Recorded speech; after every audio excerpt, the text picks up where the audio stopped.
Sales is one of the biggest things that drives us forward, helps us grow our businesses, and helps us be successful with owning a landscaping company. And today we're going to talk about 3 simple steps that you can use to generate more sales for your landscaping company. So stay tuned, and I'm going to share them with you.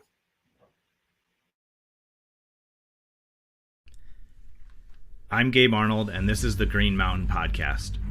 We are the champions who brave the elements to create beauty. We see chaos and create order.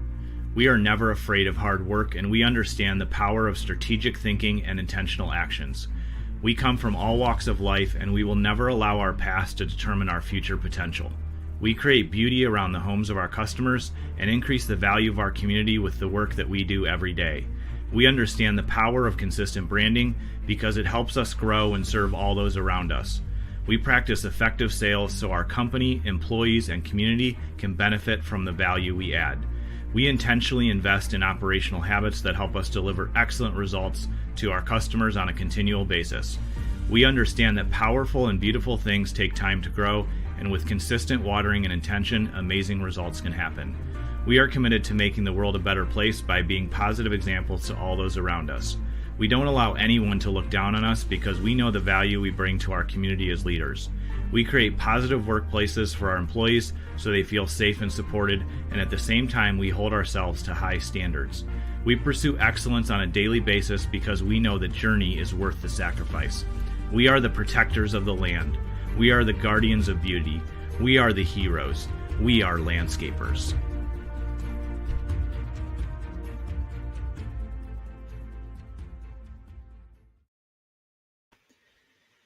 Successful sales in your landscaping company is not only about the steps you use to prepare estimates. It's not only about the follow-up, or nurture sequence and process we talked about yesterday, but it's also about creating a daily habit, a daily intention that is going to help you move forward. And so when I think about, generating more sales, the first thing I always ask myself, and I ask when I'm coaching and helping other clients, is do you have a time block in your calendar every day where you're going to do sales work? And if you don't have that in your calendar, then you're probably not going to do it. You're probably not going to remember. It's going to be an afterthought. Instead of that, what I'd encourage you to do is block out a time that you can be consistent. Maybe it's your lunch break if you're still out in the field with some of your employees. Maybe it's first thing in the morning. Maybe it's end of the day. Wherever you can block it in and be consistent with it, save that in your calendar, make sure it's reoccurring Monday through Friday, and then use that time to reach out to new prospects, follow up on estimates, ask current customers what other services they need, or if they'd be willing to share a testimonial. Take that time to really be intentional about building the relationships and doing the follow-up work that's required, because all of us get so busy and have a lot going on, and it's easy to forget things. And so if we're not getting nurtured and reminded, hey, you got that proposal from us last week, what's your thoughts? Are you interested in moving ahead, or is there any feedback or anything you'd like to change? Or reaching out to an existing customer like, hey, I was just thinking about you. We really appreciate you being a wonderful customer of ours. And so are there other needs you have that we should plan ahead for the fall or next year or whatever season you're in? Using that time to be proactive in reaching out will help you generate a lot more work than if you try to do it as an afterthought.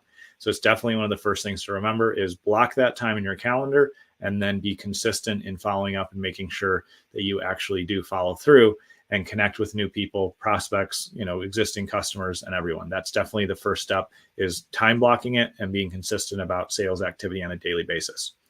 The second step I would encourage you to do that will definitely help you increase your revenue and generate more sales is always be investing in your own sales training and knowledge. Whether that's reading books, attending trainings, reviewing your sales work for the week or the month to see where you can improve, whatever it is, always be doing something to level up and improve how you're selling, because sales is the beginning and the end of the business, right? If you're selling new work, if things are consistent, then you're growing, you're stable, you can achieve the goals you want, especially when you're pricing profitably, like we talked about this week. But when sales slows down or dries up, then your business is stalling and stagnating and will even start shrinking if customers leave or anything happens, which is a normal part of business cycle.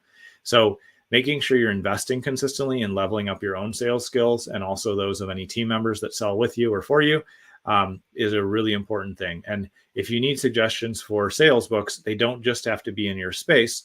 They can be anything that relates to sales and prospecting and presentation. Sales skills translate across multiple different industries and businesses. And so that's a great way to just continue to grow your own skill set. The third step is to spend time with more successful salespeople than you. So I would even recommend offering to go on their sales calls, just help them or just watch. If they're in a similar industry, they can help you. Even if they're not in the same industry, you can still learn a ton about sales from somebody that is selling more than you every year. And so by exposure, we learn as much as we often learn by reading or attending trainings, and seeing somebody do it in real life is such a powerful thing. And so those are the 3 steps that I would encourage you to take. Make sure every day you have time blocked in your calendar and your schedule to engage in sales, whether reaching out to new prospects, following up on estimates, or asking current customers if they need work. The second thing is always be investing in your own sales training. We have lots of sales training and support that we offer at Landscape Marketing Hero through our mastermind and through other tools. But wherever you get it, the key is just to be consistent in investing in yourself. And then the third thing is make and find opportunities to spend time with other salespeople who are more successful than you because they've sold bigger deals, or they've been in business longer, or they're generating more revenue, and offer to go on sales calls with them or help them for free, or any way that you can be around them and understand how they're selling and closing more business than you are currently. When you take those 3 steps, you're going to increase the sales and revenue for your business. It's going to help you grow and become more stable, and you'll continue just to level up your own skills. All of this week, we've talked about sales, from how to sell profitably to a sales system to following up on appointments that help you have people show up more consistently so you can close and win more deals. If you need any help with this, you can reach out to us at landscapemarketinghero.com. I appreciate you taking time to tune in this week, and I look forward to seeing you next week on the show. If you're ready to begin your journey up the Green Mountain, where we show you how to build a low-stress, high-profit, $10 million per year landscaping company, then head over to landscapemarketinghero.com to download your free growth map. One of our guides will be there to help you along the way. Again, that's landscapemarketinghero.com.